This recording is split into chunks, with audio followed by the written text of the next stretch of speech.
This week, we are talking with Lesley from My Class Tracker. Did I say it right? Yep. Is it My Class Tracker? Yes? Yes, it is. Okay, super. Which is an amazing. Well, it's actually truly, the company is, just for the record, we could start over. The company's Class Tracker, the website is My Class Tracker. Thank you. Which is a custom designed planner with the high school student and the college student in mind. So you have a high school version and a college version. And I looked at it and I love it. So it's the best of so many different planners that I've seen because it incorporates goals, it incorporates outside activities, it incorporates health and wellness kind of topics as well in there. So I think it's amazing. And I can't wait to get my hands on some for my students so that they can experience the benefits of that as well. But Lesley was gracious enough to be willing to collaborate on this special podcast episode to share the things that she has some expertise in. And so I'm just going to let you take over and I might interject a few questions here or there. But I think we were starting with the adolescent brain. Yeah, sure. So in addition to running Class Tracker, I also am an academic coach. And my background is that I taught high school for 8 years, left the classroom, started working with students one-on-one as a tutor. And while I was doing that, I realized that the tool that the students were using to organize their life didn't really make sense. Mm-hmm. And so that's how I developed how I started Class Tracker, was working with students to do that. This is your brainchild. This is my brainchild. I love that. Brainchild. And it was founded on really just seeing that and this goes to adolescent brain development, is that kids, when they are in their teenage years, all of a sudden they have the responsibility to plan way more in advance than they ever did before. Their parents used to do that. Or even in middle school, the teachers would, very much scaffold that for them. But the reason that this tool is so important is that in adolescence, their prefrontal cortex is still developing. And that's the part of the brain that helps them kind of the command and control center. It helps them regulate their emotions. It helps them look forward. It helps them to organize. It helps them to plan, to prioritize, and to think rationally in irrational moments. And that part of the brain is, for most kids, it continues to develop into their mid-20s. I've heard the term, Lesley, executive function. Is that related? Yes. Totally related. Okay. So executive function is funny because when I started working with students as a tutor, I was doing executive function work. And what that means, at first I was like, what is executive function? But really what it is, it's helping kids to get organized, to plan, to prioritize, to manage their time, to kind of balance all the things that they need to do, to look back, figure out, gosh, what did I forget in the past that I need to fix and make up now? So it's like I say, it's more of the command and control center of the brain. It's the more rational side. And so what is interesting is that during the adolescent phase, that part of the brain, because it's developing, can develop in really, really positive ways if you give it some structure to do so.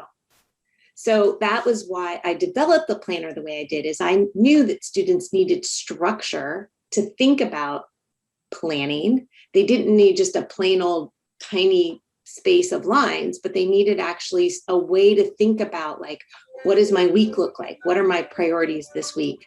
What are my things that I need to really keep track of, my busy days, my not so busy days, etc.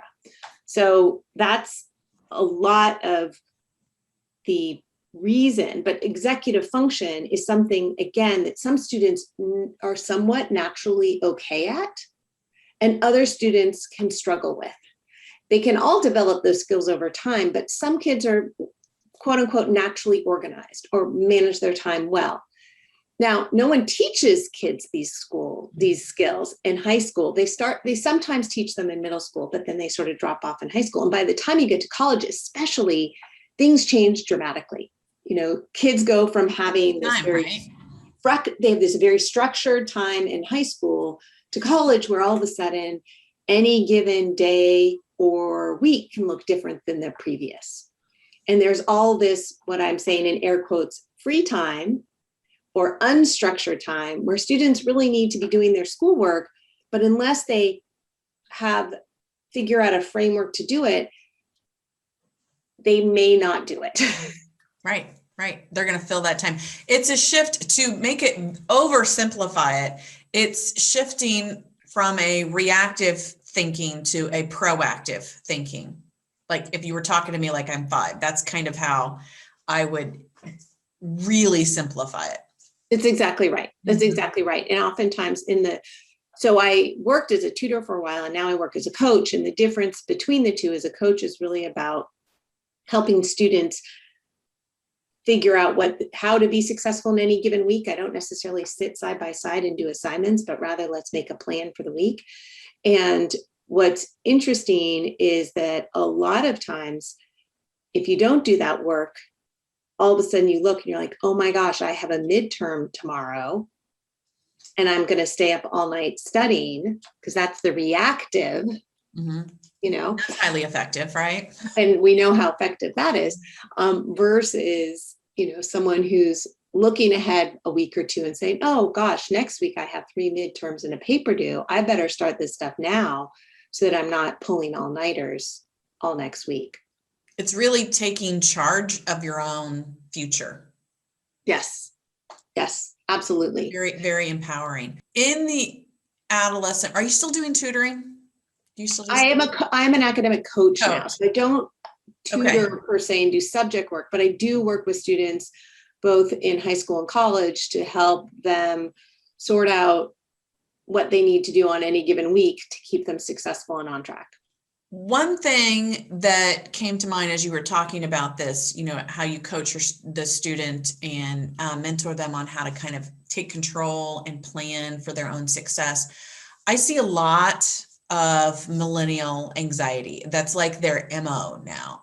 And I am not sure of the underlying cause, or if it's just these are the most outspoken group of millennials are the ones that are suffering from anxiety. So in your opinion, would you say, regardless of the trigger or the underlying cause, certainly developing this habit of planning your week, planning your month, planning their semester could do nothing but help alleviate and manage that anxiety?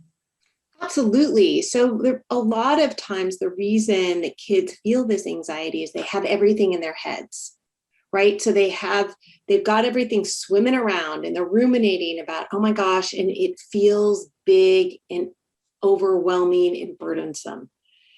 And what is super helpful to alleviate that is to take it out of the swimming head and put it down on paper, because a couple things will happen. One is the student will be like, oh, wait, maybe it's not all that bad. A million and one things really is 10 things. It's 10 things. And if I divide those 10 things across 3 days, it's really not that big of a deal. And I feel way calmer.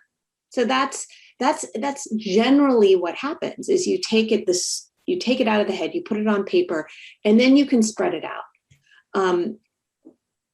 Sometimes you take it out of your head and there really is truly an overwhelming amount of work.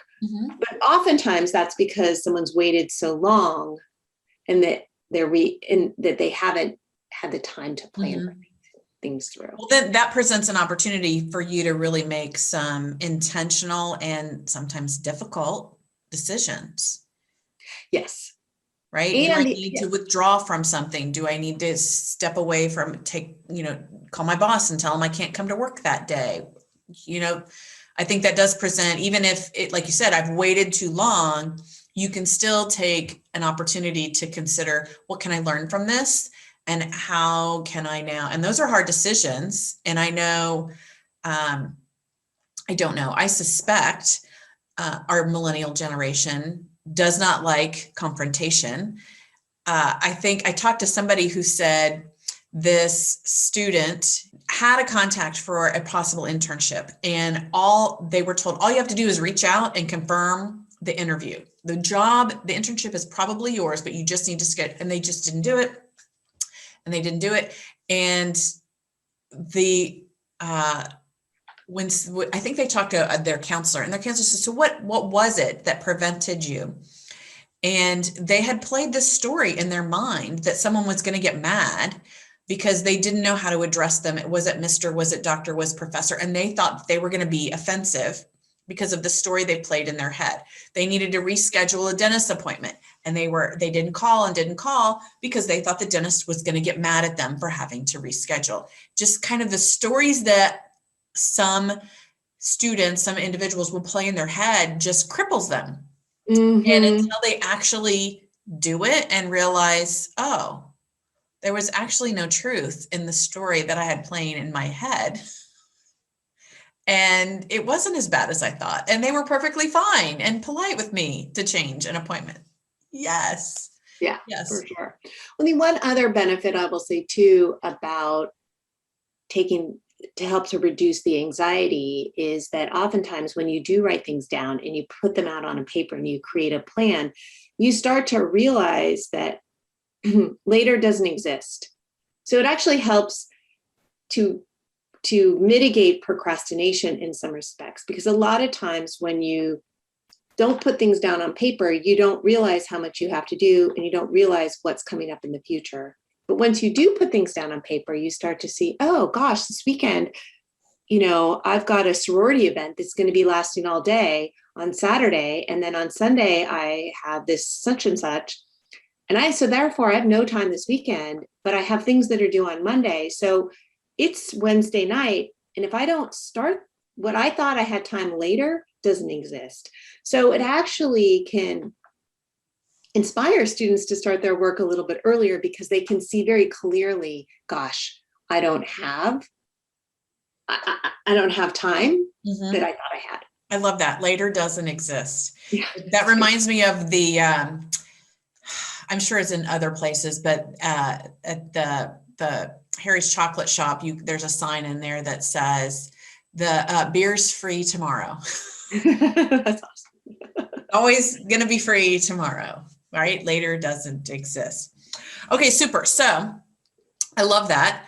I think there's so much truth to that. And I have seen the truth in that with my own daughters, who are just like, I have so much to do today. Okay, tell me what you need to do. Let's write them down. And it is like 5 things. So I think written versus digital. I've heard perspective. So I'm curious yours.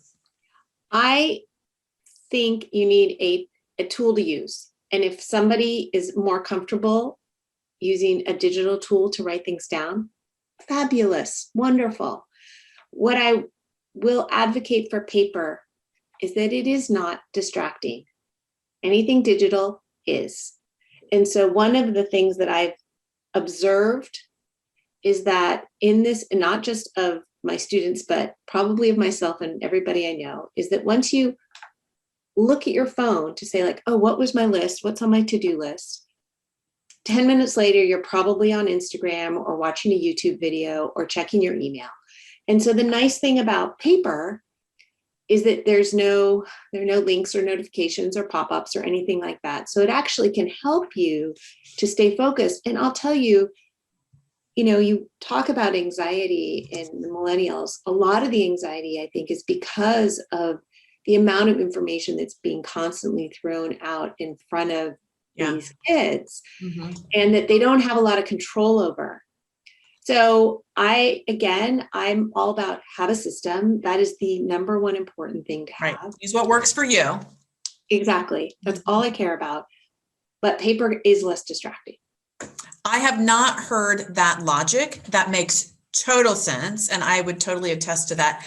I have heard people like Donald Miller and Michael Hyatt and those kind of motivational business build entrepreneurs say there is something in how your brain works that when you put pen to paper, something about the writing it down, the physical act of using your hand to write out the words, rather even versus keystrokes. And I don't remember the science behind it, but yes, it's true, because there's a different part of your brain that's activated. Oftentimes when you write things by hand, you are synthesizing, you're summarizing, you're taking things and you're making things sort of condensed. Whereas oftentimes when you type things down, it's more like a dictation mode.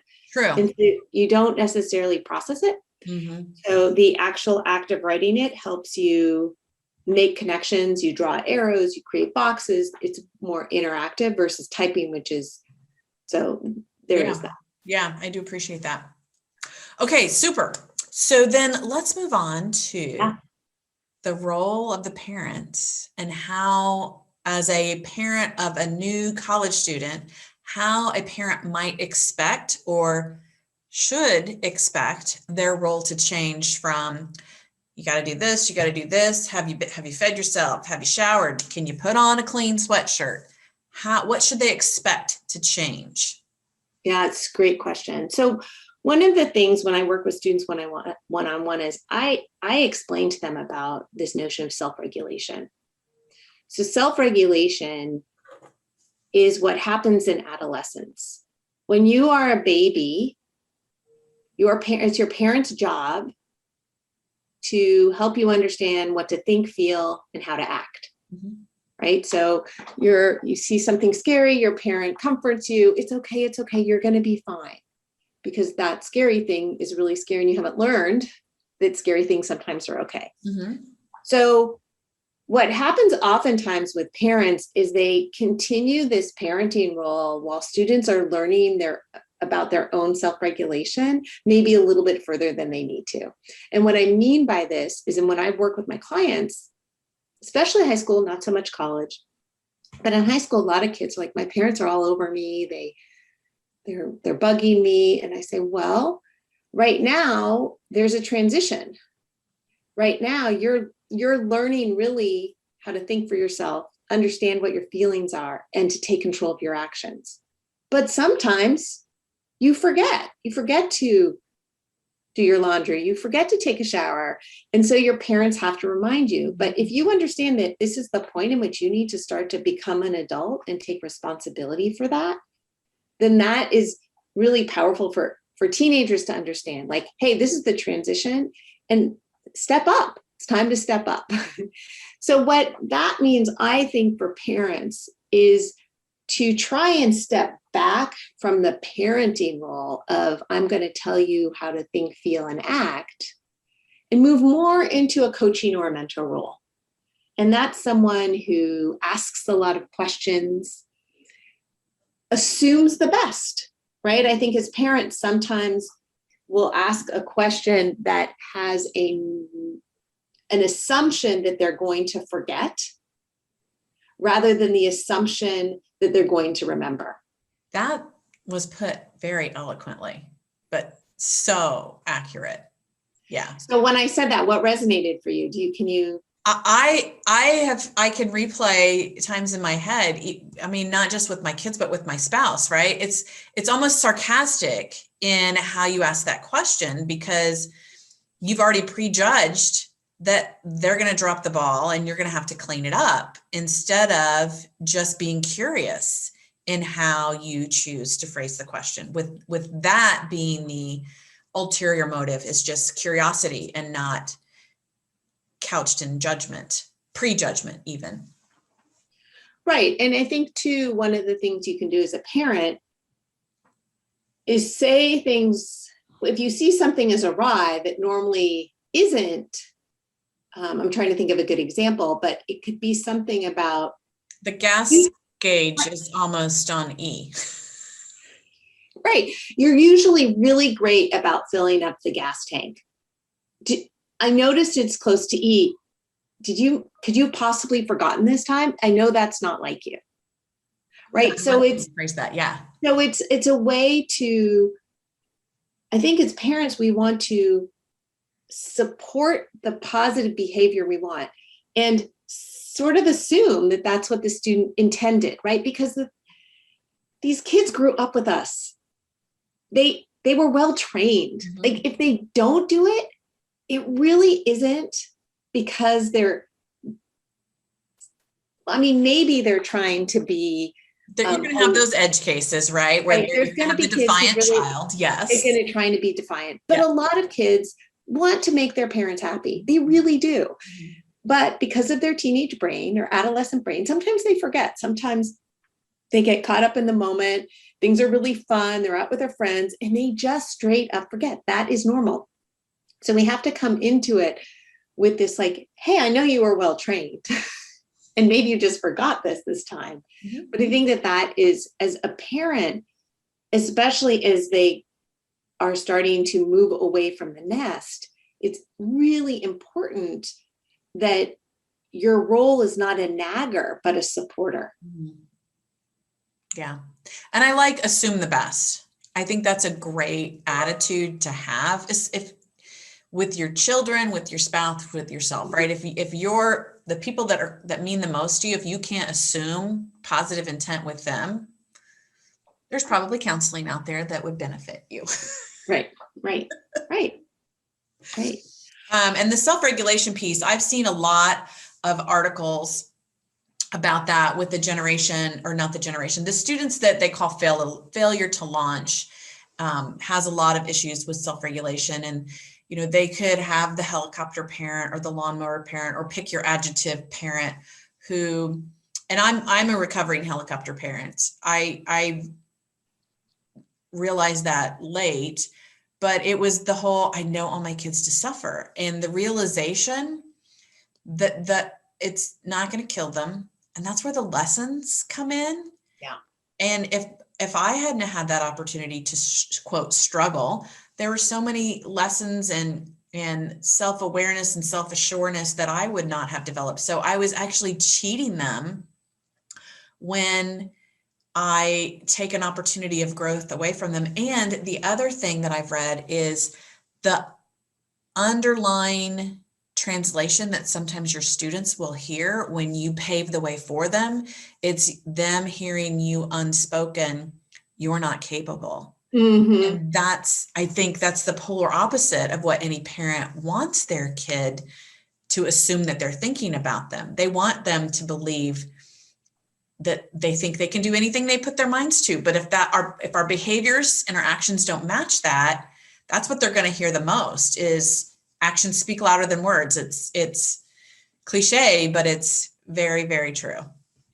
Well, right. And I think that as parents transition, like they're transitioning their kids out of the home and into school, like, what are the things that parents can do to help students develop these skills and let them feel more independent, right? So, for example, you have to start to back away. You have to stop doing stuff for your kids and you have to let them make mistakes. Mm-hmm. Now, all this said, you don't just, I had a great conversation once with one of my colleagues one of my classmates from college, and she was saying, yeah, I just told my son he needs to clean the bathroom, and I went in and he did a terrible job. And it was like, well, did you teach him how to clean the bathroom? And she said, no, I realized I kind of forgot that. And he's, of course, an educator, so that was beautiful. Yes. But I think that, I think it's like, I forget the 3 steps, but it's, show one. Watch one, do one, teach one. Yes. Exactly. So that's as parents, as your kids are getting ready to move out of the house, got to do that, mm-hmm. right? Okay. Well, you know what? You're going to be in a place where there's public transportation. You've never taken public transportation before. We're going to go someplace and I'm going to show you how to take the bus mm-hmm. the first time. And then the second time, you're going to do it and you're going to be in charge. And I'm just going to sit there and say nothing. So I think that our tendency to jump in, but is parents is high. Mm-hmm. But how can we think about things where we can work side by side with our kids to help them learn the skills that they're going to need as they move on, so that you can feel confident that, like, oh, when a package, I heard this, I read the woman from Stanford's book about adulting. I can't remember her name at the moment, but she talked about how a freshman had a box arrive at their dorm and didn't know how to like deal with the box and was like, I need somebody to help me, like called the dean's office and was like, how do I get this box up to my room? Like something super, super simple, but just this notion of how do you do the everyday stuff? The stuff that's just autopilot for you. Yes. You have to be really intentional to articulate and even talk through some of your thought process. Absolutely. And I think that that's the lesson from like go clean the bathroom example is we've got to clean the bathroom together, or we're going to fold clothes together. And the other thing too, of course, is certain things don't have to be done exactly the way that you want to do it. Not hard not to refold the laundry. Right. It doesn't really matter. It doesn't matter as long as the clothes are clean and somewhere. Yes, exactly. Exactly. Oh, these are good. These are so good. Okay. So, go ahead. The last thing we had was how suggestions that you might offer as far as certainly getting a planner, getting that habit forming, but adult skills that would be maybe your top 3 before you send them to campus. What might be some key top 3 in your opinion, kind of adulting skills that every parent would want to make sure their student knows how to do?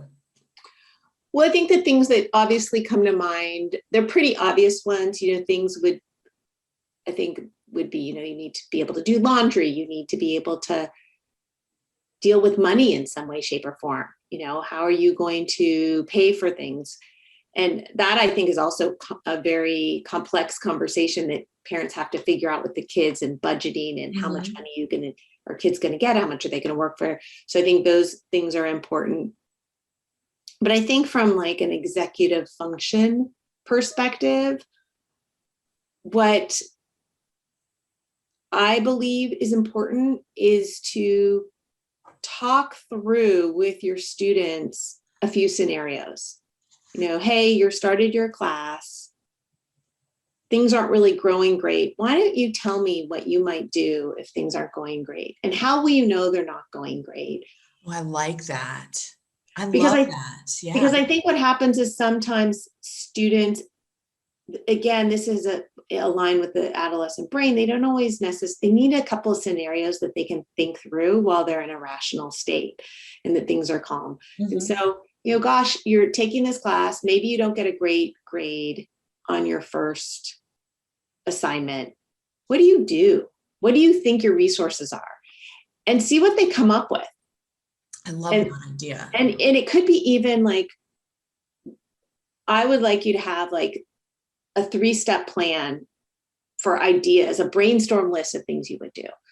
And, one of them could be, and while you're doing it, why don't you go to the school's website and just see what resources that they have there in this case, like do a little web surfing. The kids they know how to work the interwebs. So I think that to me, like thinking about if you need help academically, where do you go? I would add this year, if emotionally you're struggling, and what is your safety net? Obviously as a parent, I'm here for you, but there might be situations that happen that you don't feel like talking to me about, and that's totally fair. So what resources does the campus have if you're struggling emotionally? Because that's really hard. Mental health is a real issue right now. Absolutely. And so many kids don't want their parents to worry about them, so they're not going to reach out and tell them. Yeah. And then the third, again, I can't help but say this is, college is a different experience. You're going to have to manage your time in a new way. How do you plan on doing this? What tools do you need? Just walk me through you've been helpful for you in high school. Do you need some help? Do you want some help figuring this out? But I think, again, it's a curiosity. A lot of times kids have systems in place and their parents have no idea. And I think it has to come also from, it's important to frame the conversation like, look, we've been in the next room for all these years. We're not going to be checking up on you academically, but we also want you to feel like you have the support that you need. And that's why I'm asking this. Yeah. Not because I don't trust you, Yeah. Mm-hmm. but actually I trust you, and I want you to go off and have the best college experience you possibly can have. Mm-hmm. And academics is a key part of it. And I like the idea that you're intentional in saying this stuff as a parent to your child, because so many times when I sit across from a parent and a student that have had a difficult semester academically, and generally, it's either emotional, it's a relationship issue, or it's they didn't know how to manage their time, right? They didn't have to study in high school. College is a different game, and it snowballs so fast. And so then they shut down because it's just too insurmountable. So when I sit across from these folks and I'm like, so what do you think happened? Well, I didn't know how to study. I didn't realize it until I was like 3 weeks in. And by then the ability to overcome that and catch up is just insurmountable. And so I just shut down. I said, you didn't reach out to anybody, and your parents probably would have encouraged you to maybe drop a class or two. So you had no, I didn't want to tell them because I didn't want to disappoint them. Mm-hmm. If I'm not performing at blah, blah, blah, I don't want to disappoint them. If I'm struggling with the relationship, I don't want to tell my parent because I don't want to worry them. And, the parents sitting there just boo-hooing and like, I just want you to be happy. Right. Told them that. Have you verbalized that? Well, and to circle back to like the role of a parent is, as you shift from sort of quote unquote parent to coach, a coach really does, there's a couple things that coaches do well. One is that they are clear about their role and their intentions. And they make that clear I, as a coach, make that very clear to my students. My role as a coach is not to judge you, it's to support you. And it's to help you find the best, methods and ways for you to be successful in school. So my intention behind asking these questions is to understand where you are right now. So I think that role clarification, intention clarification, so that it's really clear, I trust you, so that the student understands the perspective right that the conversation comes from. Because so many times they're going to misconstrue the questioning as lack of confidence or judgment. And if, like you said before, if you shape the question from a place of curiosity and assuming the best, I think that's a skill that would serve every parent really well. Right. And I think that there's a key way to, when we think about questions, how parents can ask questions, is a great starter is, how are you thinking about? So for example, my stepdaughter was on her way, was going to do something. And I was concerned about the method of transportation she was going to take. And rather than saying, are you X? I said, how are you thinking about getting there? So instead of saying, are you taking public transportation? That's my assumption about how she's doing it, versus, how are you going to get there? How are you thinking about it? And it allows the kid to share what they're thinking and you to actually hear it. Kids actually do think about stuff. Sometimes they have a hard time getting it out from their parents, in front of their parents. But I think those more open-ended questions, and as we mentioned before, curious, are helpful. That's really good. That's really good. How would you, maybe this wasn't you that I was talking about. Someone had talked about sometimes some open-ended questions are like too big to wrap my head around. How do I articulate it? So how is school going? For a new freshman who's just completely picked up their world, from safe, secure home where everybody knows me, I know everybody, to college where it's all new. I'm I don't know everybody, and, probably still wearing masks or whatever. Instead of the, how are you doing? I think there was an idea of saying, tell me on a scale of 1 to 5, how are you feeling about Yeah. blah, blah, blah. Yeah. I think that, the how was school today question is a tough one. There's a lot of things that happen in any given day. Mm-hmm. So think about, what do you really want to know? So it could be, can you share one great thing that happened to you this week? Mm-hmm. Right? Is there something that's been expressed, is something that's challenging? Have you, and if your students told you about any friends, you can say, oh, how's, you mentioned last week that Kathy was X, how's that going? So to show that you're really listening. But I think the more specific you can get about, something that's positive will help. It's a good question because it focuses your child into a positive direction, which is really good. And that's really what we have to stay as positive as we possibly can. Like, that's actually really, really important. Yeah.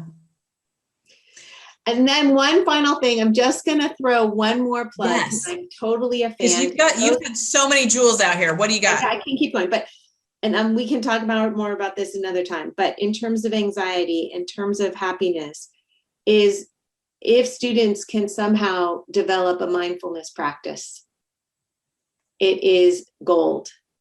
And because it helps them learn how to be, when you were talking earlier about reactive versus responsive, mindfulness is all about being responsive and not reactive. And so that is something that there's some great apps out there.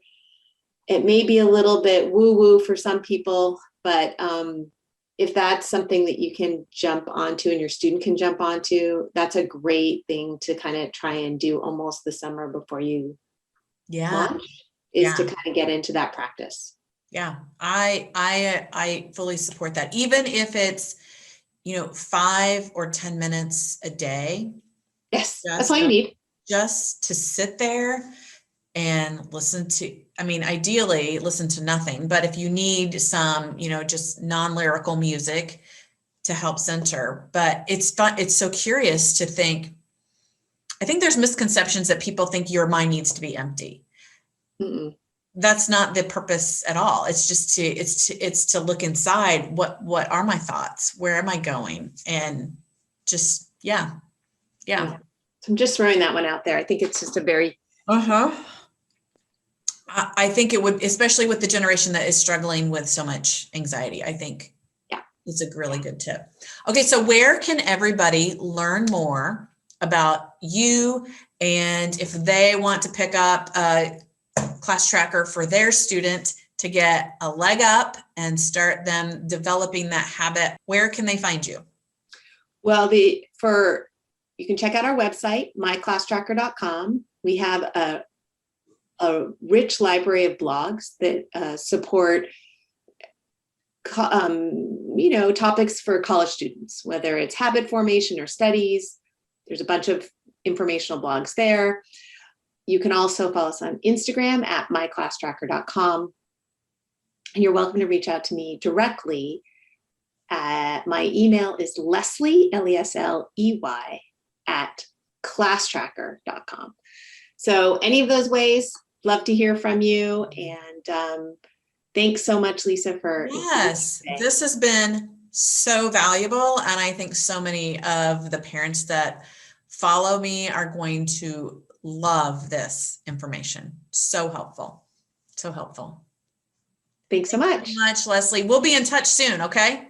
Absolutely. All right. Take care. Bye.